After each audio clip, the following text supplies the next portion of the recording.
Broken window lift handles can totally mess up your vibe at home, but fixing them yourself is easier than you think and saves you a bunch of cash. So, first off, you want to grab the right replacement handle that matches your window style.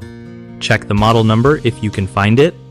Next, get a screwdriver ready because most handles are held in place with screws you gotta remove.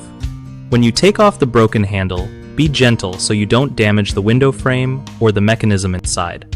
Before you pop on the new handle, clean around the area to make sure nothing's gunked up or rusty. Then, line up the new handle just right and screw it in tight.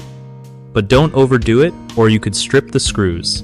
Test the handle by lifting and lowering the window a few times to see if it moves smoothly without any weird noise.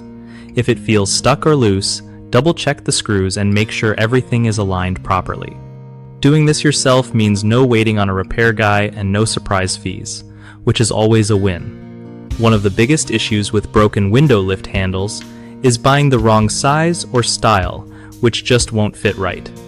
Fix this by measuring your old handle or bringing it to the store for comparison. Another common problem is over-tightening screws, which can strip them or crack the handle. Just screw it in snug enough without forcing it. Lastly, ignoring the window mechanism when changing handles leads to poor operation. Always clean and inspect the track and arm before installing the new handle so everything works smoothly.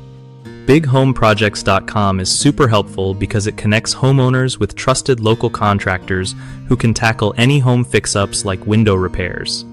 Plus, contractors get an easy way to find work and grow their business by joining the platform.